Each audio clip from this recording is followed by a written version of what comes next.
Okay, hello everyone, एक बार फिर से आप सभी का क्रेजी जी के ट्रिक के डेली करंट अफेयर की सीरीज में स्वागत है। मेरा नाम है पंकज वैष्णव और आज के इस सेशन में हम डिस्कस कर लेते हैं 13 जून के सभी करंट अफेयर को।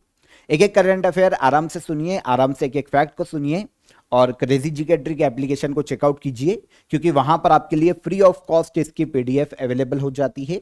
डेली करंट अफेयर की पीडीएफ आपको रोज मिल जाती है क्रेजी जी के ट्रिक के एप्लीकेशन पर। फ्री ऑफ कॉस्ट है, कलेक्ट कीजिएगा। तब तक हम चलते हैं आज के करंट अफेयर के हमारे पहले क्वेश्चन पर। नोट कीजिएगा, इंपॉर्टेंट क्वेश्चन है, काफी एग्जाम में ये पूछा जाता है। हाल ही में जारी ग्लोबल जेंडर गैप रिपोर्ट 2025 में भारत की रैंक क्या है? जेंडर इक्विलिटी के आधार पर इस रिपोर्ट को निकाला जाता है।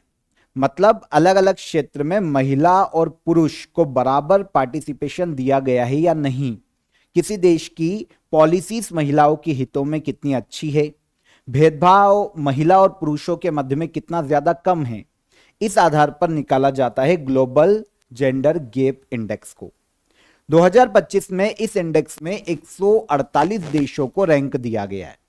148 कंट्रीज में से इंडिया को 131वीं रैंक पर रखा गया।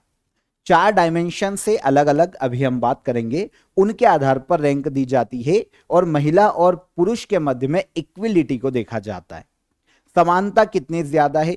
जिस देश में समानता जितनी ज्यादा होगी महिला और पुरुषों के लिए, वो देश इस इंडेक्स में टॉप पर रहेगा। और समानता जितनी कम, मतलब असमानता जितनी ज्यादा, वो रैंक पर आखिरी में रहेगा। सबसे आखिरी रैंक पर रखा गया है पाकिस्तान को। इस इंडेक्स में लास्ट रैंक पर है, 148 रैंक पर।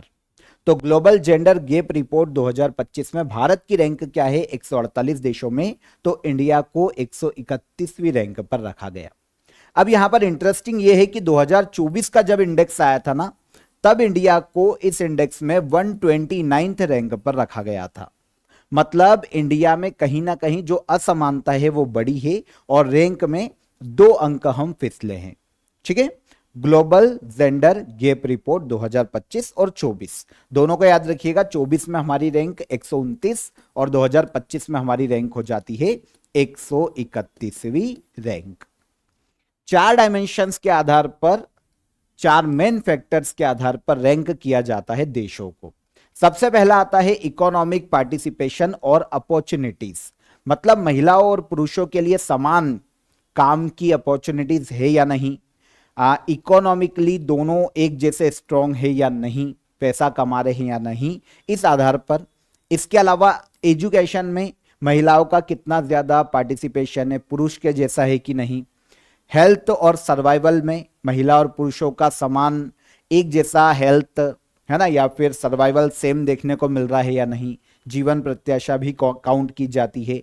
पॉलिटिकल एम्पावरमेंट, मतलब राजनीति में, पॉलिटिक्स में महिलाएं कितनी ज्यादा इन्वॉल्व है, पुरुषों के जैसी जो डेमोक्रेसी है वो महिलाओं को मिली हुई है या नहीं, पॉलिटिकली आधार देखा जाता है। तो इन आधारों पर तैयार किया जाता है ग्लोबल जेंडर गैप इंडेक्स को।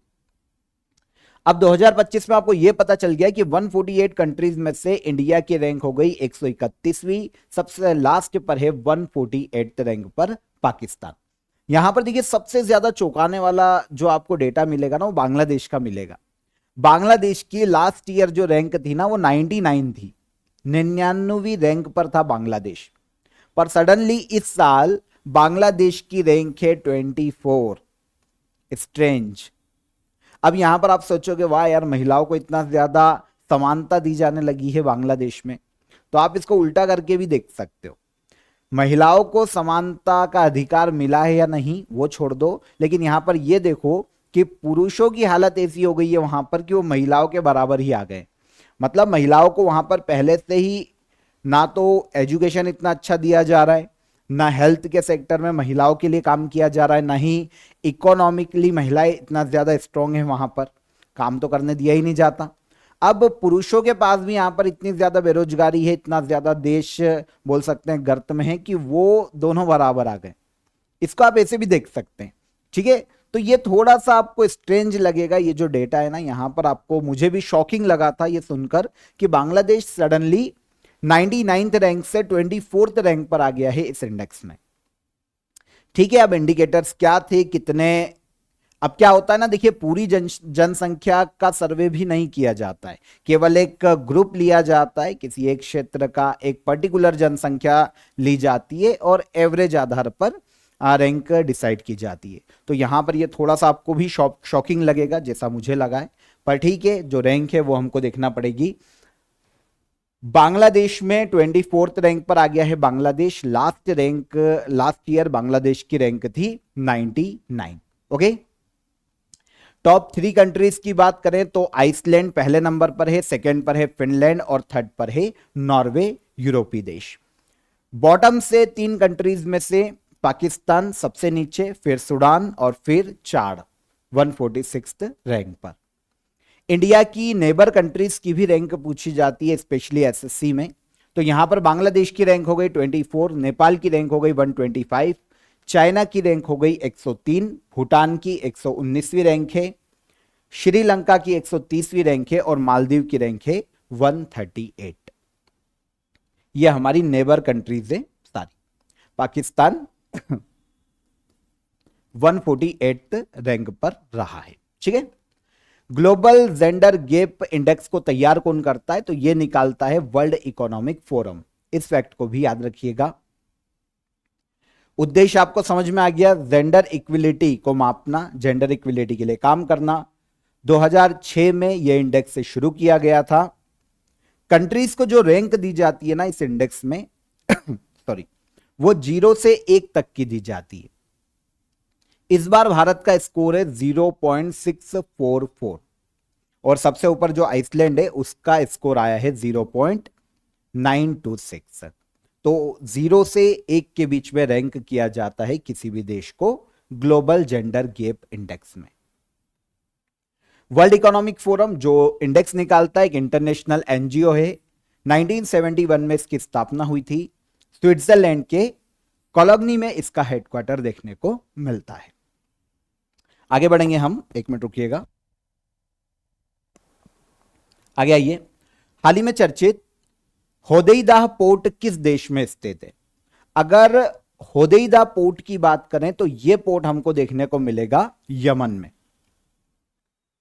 एक समुद्री पोर्ट है, अभी सुर्खियों में इसलिए रहा क्योंकि इजराइल ने इस पोर्ट पर अटैक कर दिया। इजराइल की जो नेवी है उसने होदेइदा पोर्ट पर अटैक किया है डायरेक्ट, और यह पोर्ट देखने को मिलता है यमन में। अगर आप लोकेशन देखेंगे तो ये यमन है, एक खाड़ी देश है। इसके पश्चिम में आप आएंगे तो यहां पर आपको देखने को मिलेगा होदेइदा पोर्ट। अब बात आती है कि इजराइल ने अटैक क्यों किया? वो तो फिलिस्तीन से लड़ रहा है या गाजा में लड़ रहा है, हमास से। तो हुआ यह है कि इजराइल ने यह आरोप लगाया था कि होदेइदा पोर्ट से, जहां पर एंट्री पॉइंट है ना, वहां से लगातार मदद की जा रही है हमास की।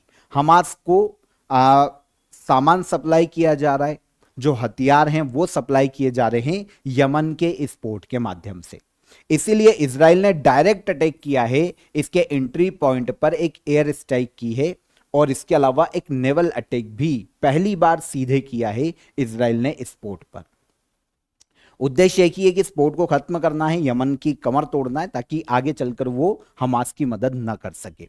हमास यहां से क्या है, जो हूती रिबेल्स हैं जिनका यमन में बहुत ज्यादा दबदबा है, उन पर आरोप है कि वो गाजा में लगातार हथियार सप्लाई कर रहे हैं। तो इजराइल ने इस आरोपों के आधार पर होदेइदा पोर्ट पर हाल ही में एयर स्ट्राइक और नेवल स्ट्राइक दोनों की है, और इसको तबाह करने की कोशिश की है। अब अगर हूती विद्रोही के बारे में बात करें, यहां पर एक नया टर्म आपको देखने को मिला, हूती विद्रोही या रिबेल्स। क्या है ना, यमन में ये एक आप बोल सकते हैं कि सशस्त्र एक ग्रुप है, मिलिटेंट ग्रुप आप इनको बोल सकते हैं। यमन का एक विद्रोही ग्रुप है। ये चाहते हैं यमन पर कब्जा करना, यमन पर पूरा अपना कब्जा जमाना, और इनकी मदद करता है ईरान। ठीक है, यमन को अपनी कंट्रोल में लेना हूती विद्रोहियों का मुख्य उद्देश्य है। तो गृह युद्ध की आग में जल रहा है यमन अभी भी। 2014 से यमन की जो कैपिटल है ना, साना, इस पर हूतियों का कब्जा है। आप समझिए खाड़ी देशों की कैसी हालत है। ईरान इसको सपोर्ट करता है क्योंकि ईरान जो है वो दबा कर रखना चाहता है यमन को। तो यमन का पोर्ट है होदेइदा पोर्ट, जिस पर हाल ही में अटैक किया है इजराइल ने। और किस सागर में देखने को मिलता है पोर्ट, कभी क्वेश्चन ऐसा आ जाए तो होदीदा पोर्ट देखने को मिलेगा हमको। ये जो एरिया है हमारा, ये रेड सी का एरिया है। किसका है? लाल सागर का एरिया, यमन के पश्चिम में। ठीक है, यमन एक पश्चिमी एशियाई देश है। सना इसकी कैपिटल है। रियाल यहां की ऑफिशियल करेंसी है। सलेम सलाह बिन बरीक यहां के पीएम के पद पर हैं और प्रेसिडेंट है राशिद अल अलीम यमन में। अभ्यास शक्ति भारत और किस देश के बीच में एक द्विपक्षीय सैन्य अभ्यास है? तो एक द्विपक्षीय मिलिट्री एक्सरसाइज जिसका नाम है अभ्यास शक्ति, इसका आयोजन किया जाता है इंडिया और फ्रांस के मध्य में। आंसर भी यहां पर करेक्ट हो जाएगा। अभ्यास शक्ति मिलिट्री एक्सरसाइज का आयोजन इंडिया और फ्रांस के मध्य में किया जाता है। इसका 8th एडिशन इस बार आयोजित किया जाने वाला है 2025 में। 18 जून को यह शुरू होगा और 1 जुलाई 2025 तक यह आयोजित किया जाएगा। 18 जून से लेकर 1 जुलाई तक फ्रांस के ला कैवलेरी नाम का एक प्लेस है या शहर है, यहां पर इसका आयोजन किया जाने वाला है। तो किन दो देशों के मध्य आयोजित किया जाता है? क्वेश्चन हमारा ये है। तो इंडिया और फ्रांस के मध्य में आयोजित की जाती है मिलिट्री एक्सरसाइज शक्ति। सबसे पहली बार इसकी शुरुआत की गई थी 2011 में। फ्रांस में पहली बार आयोजित किया गया था। 2 साल में एक बार इसका आयोजन किया जाता है सामान्य परिस्थितियों में। अभी वर्तमान में 2024 में लास्ट ईयर 7th एडिशन, वैसे 2 साल में आयोजित किया जाता है लेकिन कभी लगातार भी आयोजित किया गया है वैसे ये, क्योंकि लास्ट ईयर 2024 में आयोजित किया गया था। 7th एडिशन था मेघालय के उमरोई में और अब 8th एडिशन आयोजित किया जा रहा है कहां पर? फ्रांस के शहर में। ठीक है, ऑफर ऑफ द डे में आप सभी के लिए जनरल साइंस यहां पर अवेलेबल है। स्पेशली आपके लिए रेलवे ग्रुप डी की एग्जाम आने वाली है, उसके लिए आप 45 डेज का ये कोर्स ज्वाइन कर सकते हैं। साइंस का लाइव क्लासेस आपके लिए चल रही है। फिजिक्स, केमिस्ट्री और बायोलॉजी तीनों यहां पर आपके 45 डेज में कवर हो जाएंगे। ग्रुप डी में आपके साइंस के 25 क्वेश्चन पूछे जाने वाले हैं। एक पर्टिकुलर 1/4 सेगमेंट आपको साइंस का देखने को मिलेगा, तो इसके लिए आप साइंस को ज्वाइन कर सकते हैं। लाइव लेक्चर्स आपके लिए कंटिन्यू है। इसके अलावा आपको हर टॉपिक की डिटेल पीडीएफ मिल जाएगी और मॉक टेस्ट भी हर टॉपिक के आप यहां पर लगा पाएंगे। काफी अफोर्डेबल प्राइस आपके लिए रखा गया है क्योंकि ग्रुप डी की एग्जाम आपके लिए लाइनअप है, जल्दी आने वाली है, तो आप इसे ज्वाइन कर सकते हैं। डिस्क्रिप्शन में मैं आपको इसके लिंक दे दूंगा, वहां पर क्लिक करके आप इसे ज्वाइन कीजिए और नीचे हेल्पलाइन नंबर दिया गया है। कोई भी हर्डल आता है तो आप उस पर कॉल कर लीजिए। चलें आगे। अगला इंपॉर्टेंट क्वेश्चन है, ब्लू एनडीसी चैलेंज किन देशों के द्वारा शुरू किया गया है? ब्लू एनडीसी चैलेंज को शुरू करने का श्रेय दिया जाता है ब्राजील और फ्रांस को। इन दोनों देशों ने मिलकर ब्लू एनडीसी चैलेंज को हाल ही में शुरू किया है। एक इंटरनेशनल इनिशिएटिव है, ब्राजील और फ्रांस ने इसे शुरू किया। फ्रांस में अभी एक कॉन्फ्रेंस का आयोजन किया गया है, आपको ये मैंने पढ़ाया भी था, 3rd United nation ocean conference. तो यहीं पर ब्राजील और फ्रांस ने मिलकर एक इनिशिएटिव की शुरुआत की है, एक इनिशिएटिव या चैलेंज को शुरू किया है जो कि ओशियन क्षेत्र जो है, समुद्री क्षेत्र जो है, वहां पर बायोडायवर्सिटी को प्रोटेक्ट करने के लिए लाया गया है। देखो, ये जो क्लाइमेट प्लान है जिसका पूरा नाम अगर हम एनडीसी देख रहे हैं तो नेशनली डिटरमाइंड कंट्रीब्यूशन इसका फुल फॉर्म है। मतलब जो देश है ना वो पॉलिसीज बनाएंगे, वो एक रूपरेखा बनाएंगे, वो एक ड्राफ्ट बनाएंगे कि कैसे समुद्री पारिस्थितिकी तंत्र को या मरीन इकोसिस्टम को कैसे प्रोटेक्ट किया जाए। तो पूरा एक ड्राफ्ट तैयार किया जाएगा, लक्ष्य सेट किया जाएगा, प्लान्स बनाए जाएंगे और प्लान्स को ऐड किया जाएगा अपनी नेशनल पॉलिसीज में। इसे ही नाम दिया गया है ब्लू एनडीसी चैलेंज। तो इसको शुरू किया है ब्राजील और फ्रांस ने 3rd United nation ocean conference में। इसका आयोजन फ्रांस के नीस शहर में ही किया जा रहा है। तो आई होप आपको एनडीसी स्पेशली समझ में आया होगा कि नेशनली डिटरमाइंड कंट्रीब्यूशन एक्चुअल में है क्या। क्लाइमेट चेंज से लड़ने के लिए सभी देश अपने खुद के लक्ष्य बनाएंगे, प्लान्स बनाएंगे और उसे लागू करेंगे। कुछ समय समय पर, कुछ सालों के अंतराल में वो चेक करेंगे कि हमने जो लक्ष्य डिसाइड किया था, जो मरीन इकोसिस्टम है उसको बचाने के लिए, क्या हम उसको हासिल कर पाए हैं, है ना, जिसमें ग्रीन हाउस गैसेस का उत्सर्जन, है ना, मत्स्य पालन पर जो मछली पकड़ना है समुद्र में उसको कंट्रोल करना। तो इन सबको देखा जाएगा कि भाई हमने जो लक्ष्य रखे हैं उनको अचीव किया है या नहीं। तो इस चैलेंज को अपनाया है ब्राजील और फ्रांस ने मिलकर। इसका नाम दिया गया ब्लू एनडीसी चैलेंज। यहां पर ये जो ब्लू एनडीसी चैलेंज है या फिर ये जो प्लान बनाया जाएगा ना, ये एक एग्रीमेंट के आधार पर बनाया जाएगा जिसका नाम है पेरिस समझौता। COP21 की बैठक का आयोजन किया गया था 2015 में फ्रांस के पेरिस में। यहां पर पेरिस एग्रीमेंट को अपनाया गया था जो कि एक इंटरनेशनल ट्रीटी है समुद्री इकोसिस्टम को बचाने की, उसे प्रोटेक्ट करने की, क्लाइमेट चेंज को बचाने की। ठीक है, मतलब क्लाइमेट चेंज को रोकने की, जलवायु परिवर्तन को रोकने की। 2016 में साइन किया गया था पेरिस एग्रीमेंट को और 195 देशों ने वर्तमान में मेंबर हैं पेरिस एग्रीमेंट के। ऑब्जेक्टिव आपको पता चल ही गया है। पेरिस एग्रीमेंट का जो ग्लोबल वार्मिंग है उसको कम करना और जो वैश्विक तापमान है, जो ग्लोबल टेम्परेचर है एवरेज, उसको 2 डिग्री सेल्सियस से नीचे रखना, 1.5 डिग्री सेल्सियस तक सीमित करना, यह उद्देश्य था। सभी देश अपने प्लान्स बनाएं, उसे लागू करें और समय समय पर उनको एनालिसिस करें कि हम कितना कर पाए हैं जो हमारा लक्ष्य है। हाल ही में ओजोफेनी को ज्योग्राफिकल इंडिकेशन टैग प्रदान किया गया। यह पेय किस राज्य से संबंधित है? तो एक अल्कोहलिक ड्रिंक है ये, है ना, ओजोफेनी के नाम से। यह बहुत ज्यादा चलती है गोवा राज्य में। तो गोवा में इसे बनाया जाता है, एक तो जो काजू होता है ना उसके रस से बनाई जाती है और अदर फ्रूट के रस से बनाया जाता है। तो एक अल्कोहलिक ड्रिंक है ओजोफेनी। इसे हाल ही में ज्योग्राफिकल इंडिकेशन टैग दिया गया। भारत के गोवा राज्य में यह ड्रिंक बनाई जाती है। काजू फेनी और नारियल फेनी, 2 चलती है, नारियल से और काजू से इसे बनाया जाता है। ट्रेडिशनल अल्कोहलिक ड्रिंक, जिसको हाल ही में जीआई टैग दिया गया। तो किस राज्य की है? गोवा राज्य की।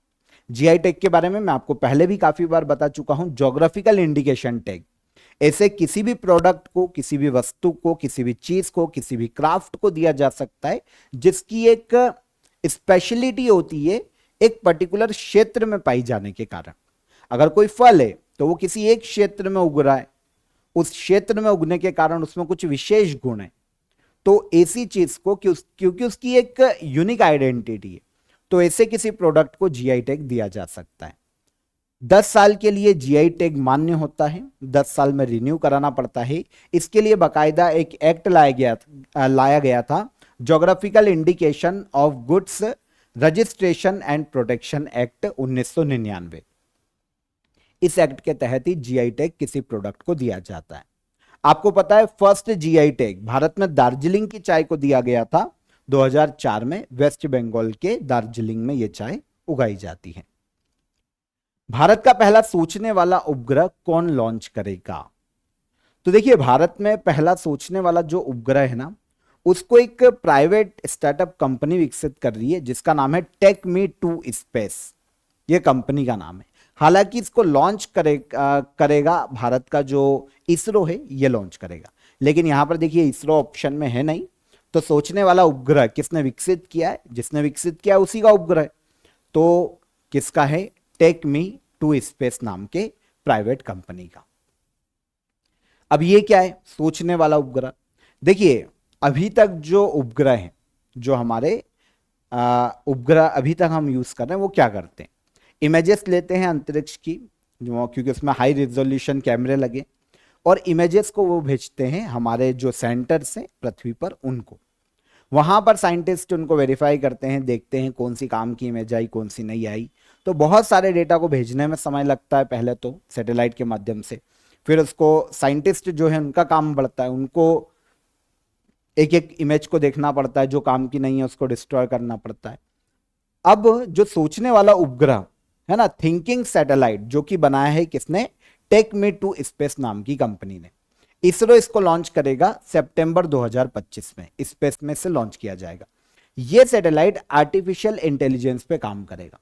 यह सैटेलाइट क्या करेगा? जो इमेजेस लेगा ना, खुद ही इमेजेस लेगा, डेटा कलेक्ट करेगा, एनालिसिस करेगा सबको, जो डैमेजेस इमेज अच्छी नहीं है उनको खुद ही वो रिजेक्ट कर देगा, और जो बचा हुआ ऑथेंटिक डेटा है उसको भेजेगा साइंटिस्ट को, ताकि साइंटिस्ट के टाइम की बचत हो सके।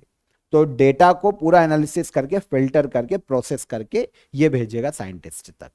इसके अलावा अगर ये कोई किसी एक पर्टिकुलर पाथ पे चल रहा है, किसी डायरेक्शन में चल रहा है, अगर कोई उल्का पिंड आता है या फिर कुछ ऐसी चीज टकराती है, या इसको लगता है कि मुझे डायरेक्शन चेंज करनी चाहिए, तो अपने, क्योंकि आर्टिफिशियल इंटेलिजेंस है तो खुद सोच पाएगा और अपनी डायरेक्शन को भी बदल पाएगा। तो ये क्या हो गया, एक थिंकिंग सैटेलाइट हो गया। आर्टिफिशियल इंटेलिजेंस के आधार पर ये चलेगा, यूज किया जाएगा डेटा को प्रोसेस करने के लिए।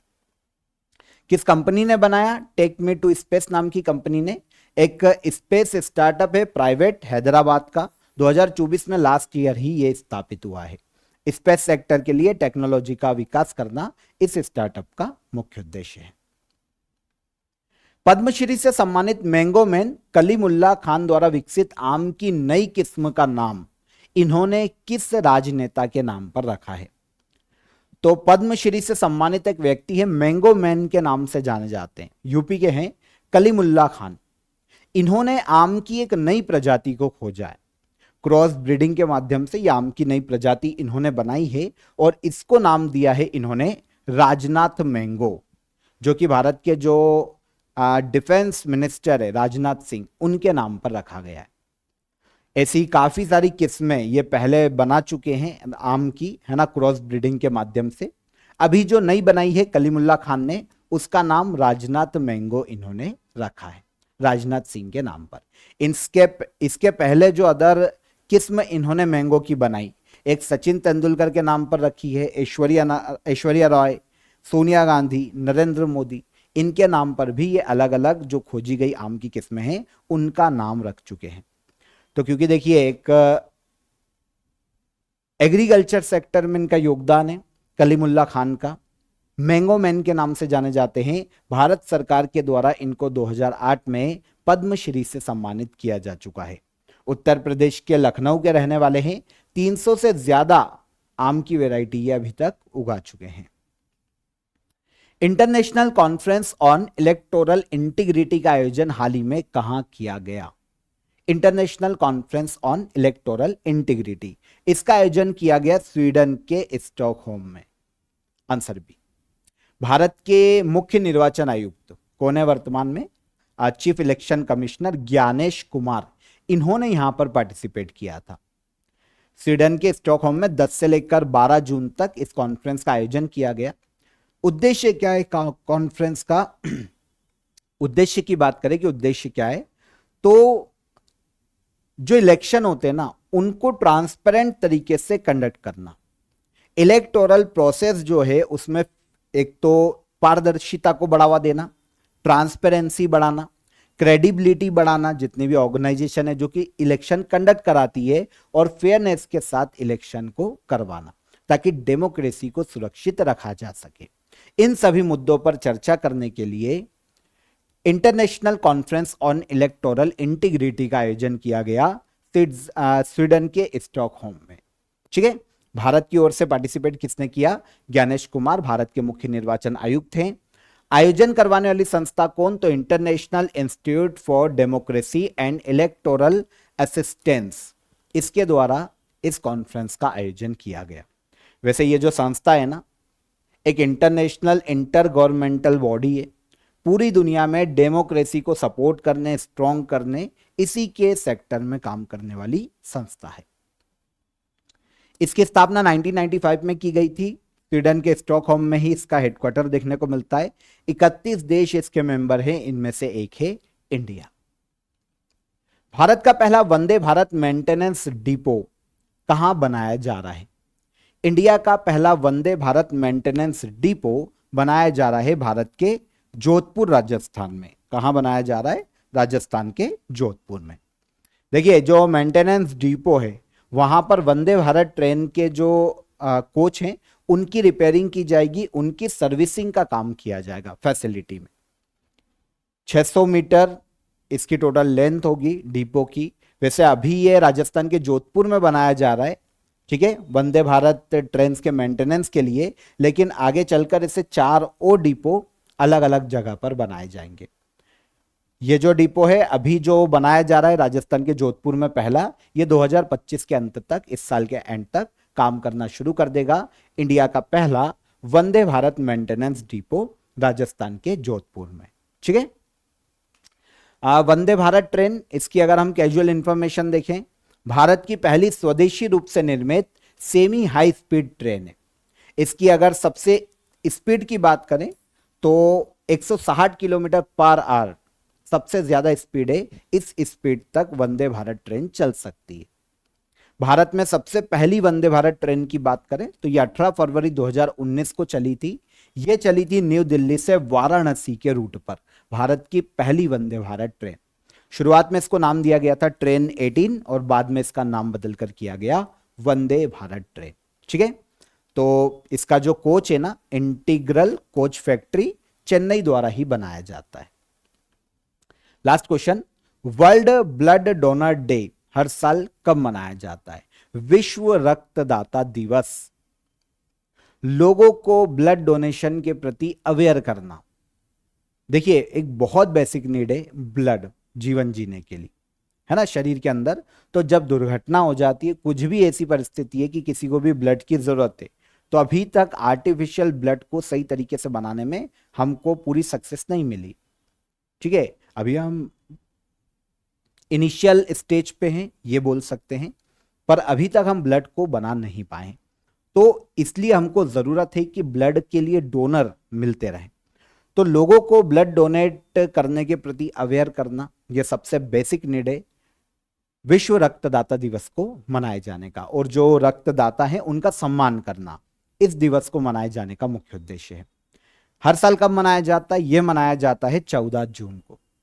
कब? 14 जून। ठीक है, तो उद्देश्य आपको पता चल गया। वर्ल्ड हेल्थ ऑर्गेनाइजेशन ने 2004 में इस दिवस को मनाने की शुरुआत की थी। तब से हर साल 14 जून को वर्ल्ड ब्लड डोनर डे मनाया जा रहा है। 2025 में give blood give hope world blood donor day की थीम है। तो ये बहुत ही इंपॉर्टेंट डे, एग्जाम में भी काफी पूछा जाता है। तो कब मनाया जाता है ये याद रखिएगा, 14 जून। और 2025 की थीम हो जाती है give blood give hope. Interesting question था, इंपॉर्टेंट था। तो यहां पर हमने 13 जून के सभी करंट अफेयर डिटेल में डिस्कस किए। अब हम चलेंगे लास्ट डे के करंट अफेयर के रिवीजन पर। क्वेश्चन आंसर देखेंगे। हाल ही में कौन सा शहर भारत की तेंदुआ राजधानी बना? कौन है ये? कर्नाटक का बेंगलुरु। सेकेंड, डी गुकेश को पीछे छोड़कर भारत के सबसे उच्च रेटिंग वाले शतरंज खिलाड़ी कौन बने? तो ये हो जाते हैं कौन? Arjun Erigaisi. Multinational military exercise Khan quest का आयोजन कहां किया जाएगा? तो इसका आयोजन किया जाएगा कहां पर? मंगोलिया के उलान बाटोर में। भारत ने ताइवान एथलेटिक्स ओपन 2025 में 16 पदक जीतकर पदक तालिका में कौन सा स्थान प्राप्त किया? तो यह प्राप्त किया है पहला स्थान, इंडिया ने। हाल ही में 18 देशों ने हाई स्पीड ट्रेन को रेटिफाई किया है। अब high seas treaty, high speed train बोल रहा हूं, हाई सीज ट्रीटी को रेटिफाई किया है। अब तक इस ट्रीटी के कुल कितने सदस्य हो गए हैं? तो ये हो गए हैं 49 मेंबर। विद्युत नवीकरण कार्यक्रम किस राज्य ने शुरू किया है? इसे शुरू किया है केरला गवर्नमेंट ने। हाल ही में जारी यूनाइटेड नेशन पॉपुलेशन एसोसिएशन या फंड की state of the world population 2025 report के अनुसार अप्रैल 2025 तक भारत की जनसंख्या कितनी हो गई है? तो यह हो गई है 146.39 करोड़। पोसोन पोया उत्सव किस देश में मनाया जाता है? श्रीलंका में मनाया जाता है यह उत्सव। पोसोन पोया उत्सव कहां पर? श्रीलंका में। मुख्यमंत्री जीवन अनुप्रेरणा योजना कहां शुरू की गई? असम राज्य में। और लास्ट क्वेश्चन था, विश्व बाल श्रम निषेध दिवस हर साल कब मनाया जाता है? यह मनाया जाता है 12 जून को। ठीक है, तो ये सारे करंट अफेयर हमारे रिवाइज हो जाते हैं। क्वेश्चन ऑफ द डे का आंसर लेंगे। समान नागरिक संहिता का उल्लेख संविधान के किस भाग में है? यूनिफॉर्म सिविल कोड, कल हमने इसकी बात की थी। 4th पार्ट में देखने को मिलता है आर्टिकल 44 में। सही है, ठीक है। राज्यसभा को कभी भंग क्यों नहीं किया जाता? क्योंकि ये एक परमानेंट हाउस है, स्थायी सदन है। ग्रेट डिवाइडिंग रेंज किस महाद्वीप में स्थित है? तो यह देखने को मिलती है पर्वतमाला ऑस्ट्रेलिया महाद्वीप में। ये तीनों क्वेश्चन के आंसर हो गए। अब आज के क्वेश्चन ऑफ द डे, पंचायती राज को संविधान के किस अनुच्छेद में उल्लेखित किया गया है? लार में कौन सा एंजाइम पाया जाता है? और भारत और श्रीलंका के मध्य में कौन सा जलडमरू मध्य है? तीनों क्वेश्चन के आंसर कमेंट में कीजिएगा, इंपॉर्टेंट क्वेश्चन है सारे। सेशन कैसा लगा ये भी बताइए। सेशन पसंद आया हो तो वीडियो को लाइक और शेयर कर दीजिए। चैनल पर पहली बार आए हैं तो चैनल को सब्सक्राइब कर लीजिए। कल फिर मुलाकात करेंगे नेक्स्ट डे के करंट अफेयर में। तब तक अपना ख्याल रखिए। जय हिंद, जय भारत।